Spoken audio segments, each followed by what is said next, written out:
결혼 4년차를 맞이하는 여자입니다. 고집은성 가지고 있는 시댁이 남들 이야기인 줄로만 알았는데 알고 보니 그게 제 이야기였네요. 그 어떤 사연보다 제 사연만한 게 또 있을까 싶어요. 남편하고는 취직하고 얼마 되지 않아서 소개로 만나게 되었고 별다른 다툼 없이 2년을 좀 넘는 시간 동안 잘 연애를 했어요. 주변에서도 결혼 언제 하냐는 이야기가 나올 정도로 제법 잘 어울리고 괜찮은 커플이었고 그래서 자연스럽게 저희도 당연히 우리가 결혼하게 되겠구나 생각을 갖게 되었습니다.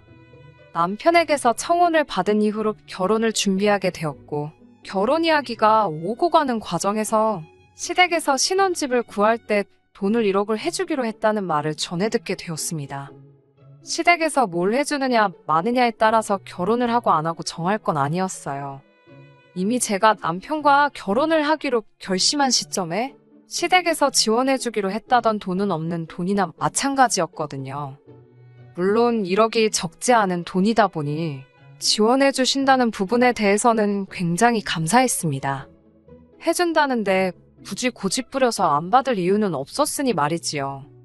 친정에서는 시댁에서 집값에 1억을 보태주겠다는 말을 전해 듣고 그러면 결혼식 전반적인 비용부터 신혼여행 비용? 그리고 신혼집에 들어갈 혼수를 해주기로 하셨습니다.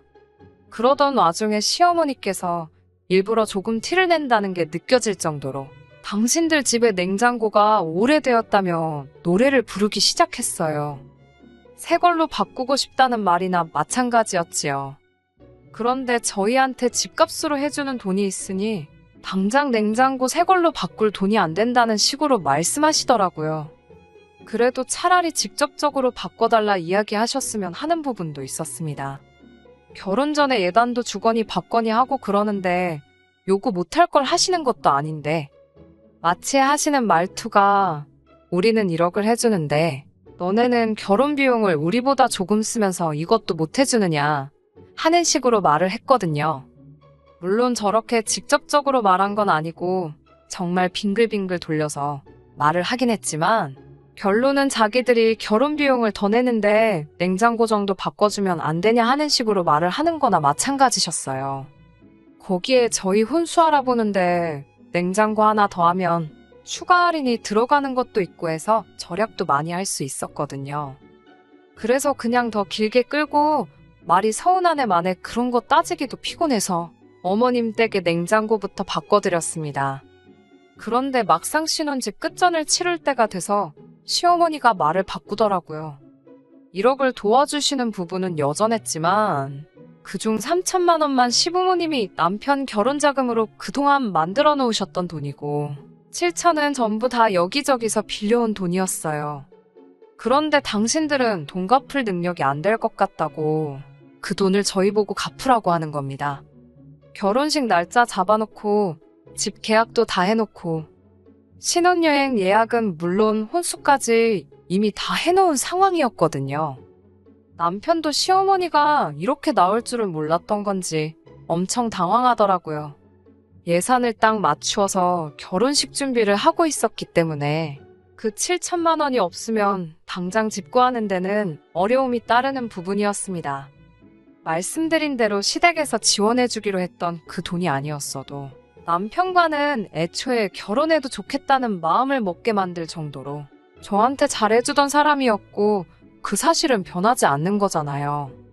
심호가 난데없이 이제 와서 말을 바꾸는 부분에 대해서는 솔직히 파혼까지 생각할 수 있을 만큼 서운하게 만드는 일이었지만 그 돈이 없었어도 어차피 신혼집을 구하는 과정에서 모자란 부분에 대해서는 저희가 대출을 받아서라도 집을 구하게 되었을 터이니 좋은 게 좋은 거다 하고 그냥 넘어가기로 했어요. 따지고 보면 남편이나 저나 모아놓은 돈이 거의 비슷한 상황이었고 어쨌든 3천은 실제로 해주셨던 부분이기 때문에 시댁의 냉장고 새 걸로 바꿔드린 거 제외하면 반반 결혼한 거나 마찬가지니 기분 서운하게 된 걸 조금만 접어두기만 한다면 딱히 파혼까지 해야 할 정도로 큰 문제가 될 일은 아니었으니까요.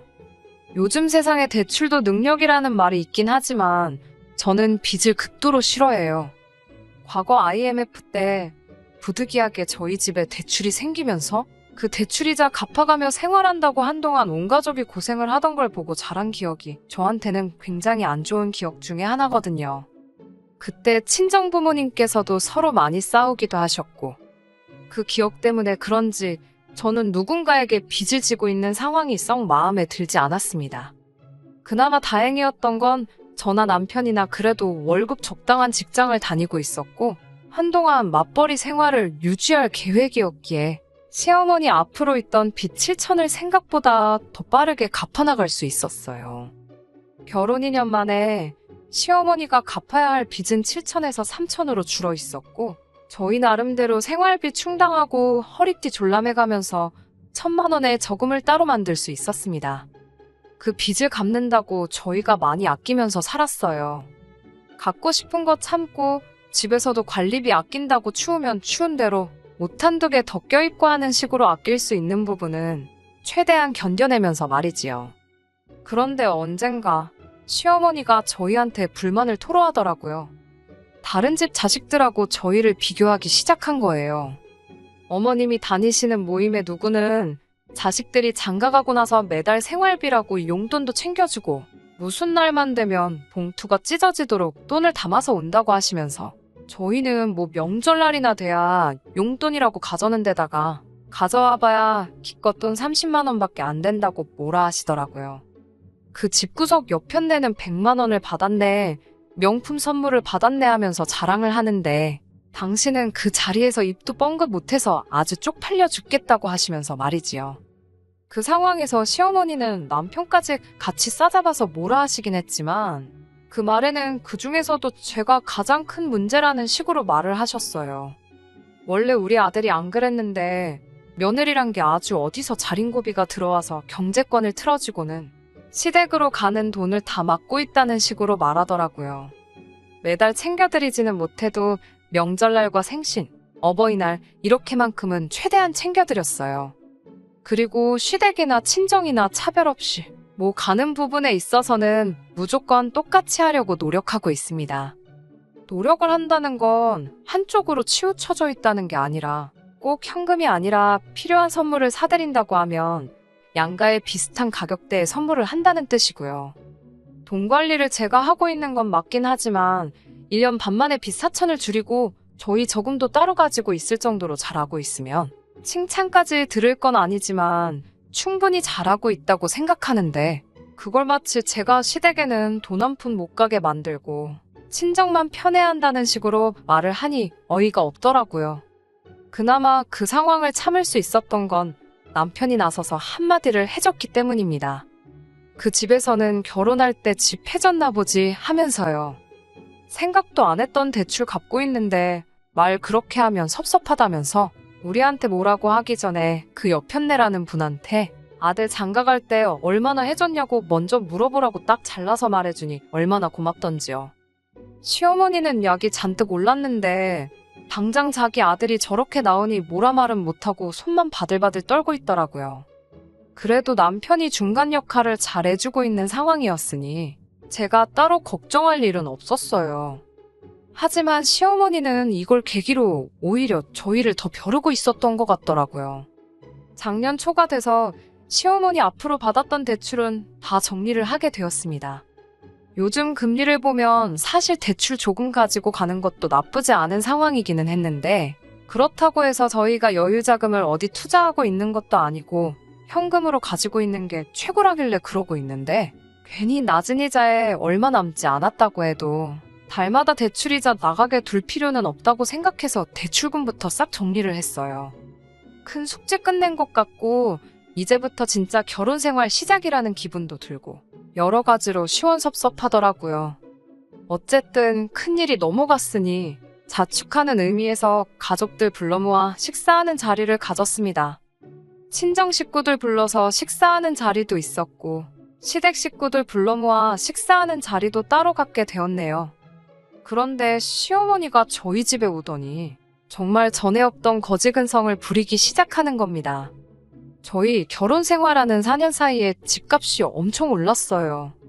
저희 집 샀을 때랑 비교했을 때 1억 5천이 넘게 올랐거든요. 집값 오른 것만 보면 좋은 일이긴 한데 그건 우리 집만 올랐을 때 이야기라고 생각해요. 요 몇 년 사이에 집값이 저희 집만 오른 게 아니잖아요. 다른 데는 저희 집 오른 게 오른 것 같지도 않게 느껴질 정도로 엄청 치솟아버린 곳도 있고요. 그리고 집값이 올랐다고 해서 그건 부동산이 오른 거지 저희 재산이 늘어난 건 아니잖아요. 그게 체감이 되려면 집을 팔아서 그 돈이 제 손에 들어와야지 집값이 올랐구나 느껴지는 거잖아요. 그런데 시어머니는 집값 오른 게 다 당신 덕이라고 하는 겁니다. 당신이 저희 결혼할 때 1억을 안 해줬으면 저희가 이 집을 못 샀을 거 아니냐고 하시더라고요. 그러니 1억 5천 집값 오른 게 당신 공이 크다면서 11월에 시집 가게 된 신우 결혼 비용을 저희 보고 내라고 이야기하시더군요. 애초에 시모가 신우한테도 말하길 저희가 결혼할 때 시댁 돈을 다 끌어가 놓고선 얼굴에 철판 깔고 한 푼도 돌려주지를 않는다며 기브앤테이크도 모른다고 뭐라 했었나 봐요. 신우는 그 말을 고지고대로 믿어서는 저희 때문에 자기 완전 팔려가게 생겼다면서 한바탕 난리가 난 적이 있었거든요. 다른 건 몰라도 다른 사람도 아니고 남편 여동생인데 축의금으로 돈 100만 원 정도는 할 생각을 가지고는 있었는데 막상 신우 결혼 자금을 이런 식으로 저희 보고 내게 만들려고 하니 이럴 거라고는 상상도 못했고 그나마도 돈 얼마 축의금으로 주려던 것도 주기 싫어지더라고요.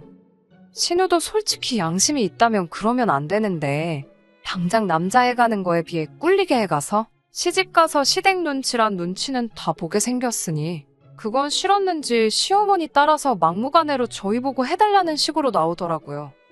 집값 오르지 않았냐고 우리는 돈 많이 벌지 않았냐고 하면서 욕심 좀 그만 부리라면서요. 보다 못한 남편이 가족들 다 같이 식사하자고 모인 자리에서 또 한마디 하더라고요. 거지근성 좀 그만 부리라고. 집값이 우리 집만 올랐냐고.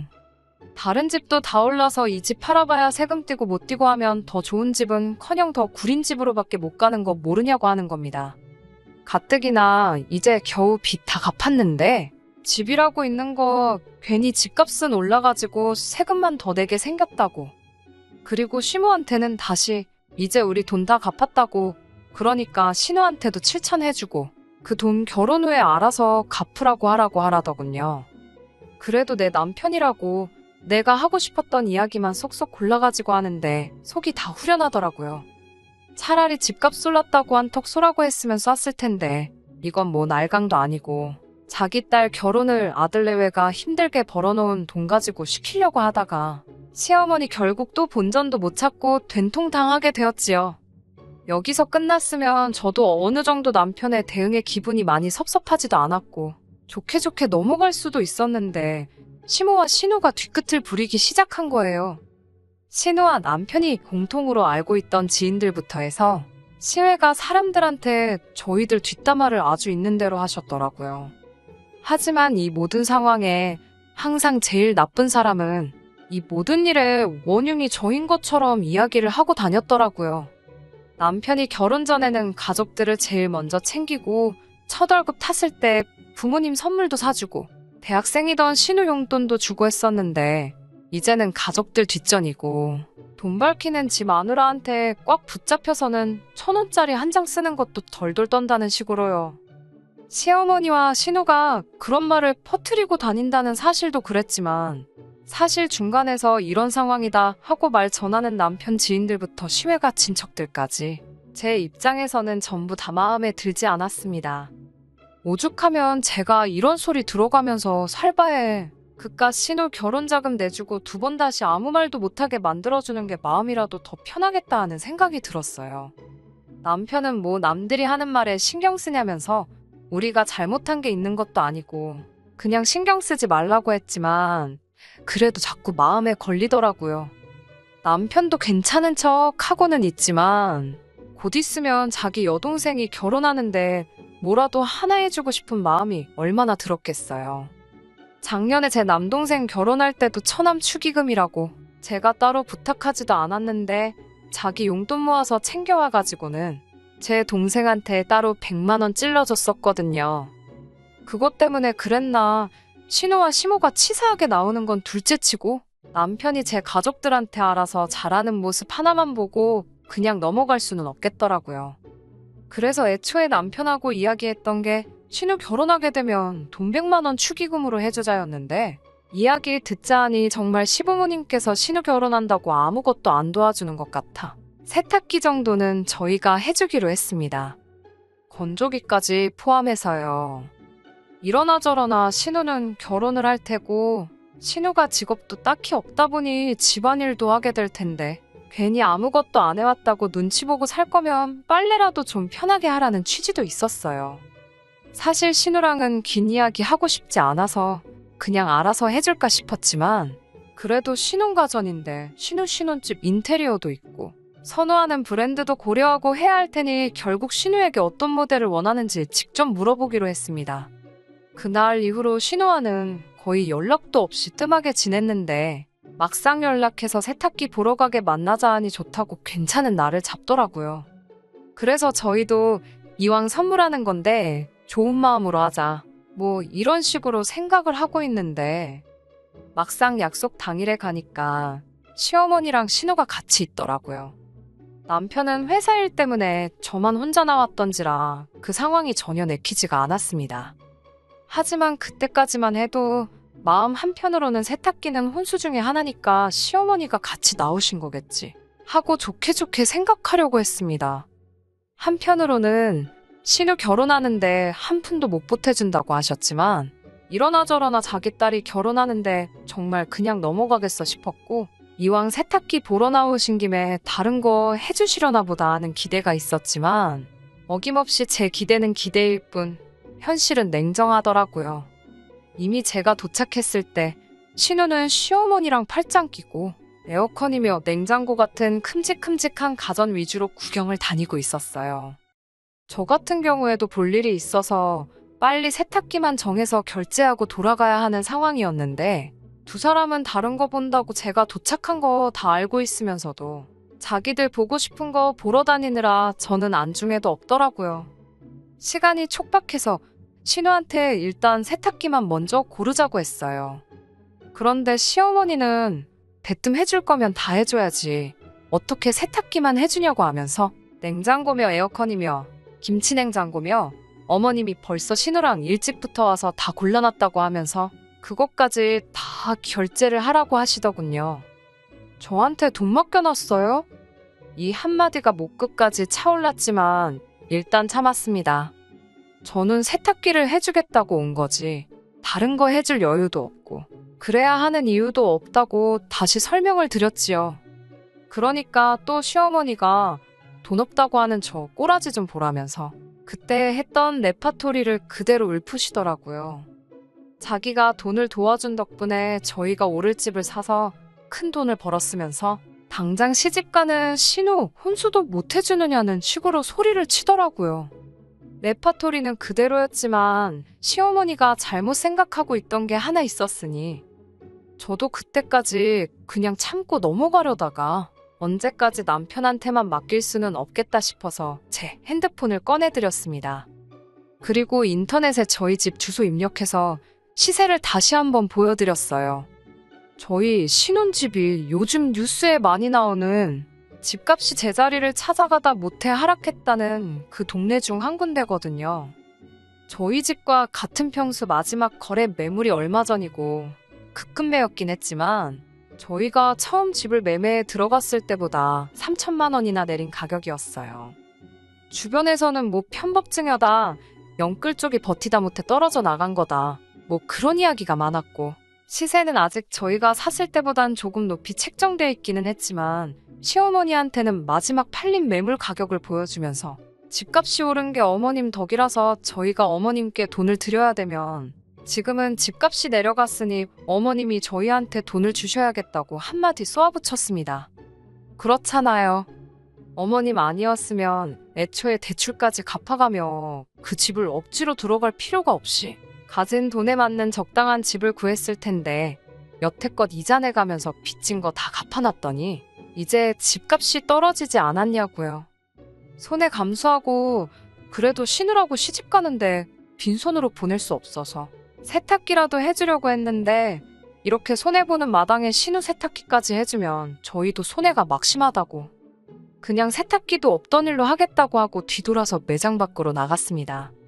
제가 잘했다는 건 아니지만 솔직히 4년 동안 묵혀놨던 거 한 번에 싹 다 털어버리는 것 같아서 속 하나만큼은 엄청 후련하더군요. 그리고 등 돌려서 나가고 있는데 제가 신우 상황이었다면 끝까지 엄마 편 들면서 제 욕을 했겠지만 신우는 당장 세탁기라도 받아야겠는지 저 따라 나와서는 엄마가 저러는 거지 자기는 아주 감사하고 있다고 세탁기라도 빨리 사달라고 하더라고요. 당장 시모 자존심보다는 실리를 택한 거지요. 세탁기야 뭐 저보다는 남편이 해주는 성격이 강했으니 이왕 해주기로 한 거 해주고 나오긴 했는데 매장 안에서 어떻게 저한테 아무 말도 못하고 자기 편인 줄 알았던 신우도 제 옆에 달라붙어서 언니 하고 있으니 시어머니가 분해서 저희 쪽은 쳐다보지도 못하고 있었습니다. 남편도 제가 잘못한 거 하나 없다고 괜히 미안해할 필요 없다고 하더라고요. 시어머니와는 신우 결혼식 이후에 풀었습니다. 이제 와서 갑자기 저희한테 미안하다 하시는 진짜 의도가 뭔지는 모르겠지만 그동안 자기가 돈으로 스트레스 준 게 있다면 미안하다고 사과하시더라고요. 당신들 노후가 완벽하게 준비가 안 되어 있다 보니 가끔 가다가 돈 때문에 이렇게 스트레스를 많이 받으신다고요. 그동안 자기가 억지 부려서 미안했다 하시면서 이제 신우도 시집 갔으니 가족끼리 화목하게 지내면 어떻겠냐 하시더군요. 저도 제가 나서서 남편과 시가족들 사이 멀게 하고 싶은 생각은 추호도 없어요. 하지만 제가 그 중간에 나서서 가족들을 다시 화목하고 어떻게 잘 되도록 이끌어가고 싶은 생각도 없습니다. 여태껏 남편이 중간 역할 잘해줬으니 앞으로도 남편이 알아서 잘할 수 있게 믿고 맡겨보려고 합니다. 끝까지 들어주셔서 감사합니다. 오늘의 사연은 여기까지입니다. 구독과 좋아요, 알람 설정 부탁드리고 더 좋은 사연으로 다시 찾아뵙겠습니다. 감사합니다.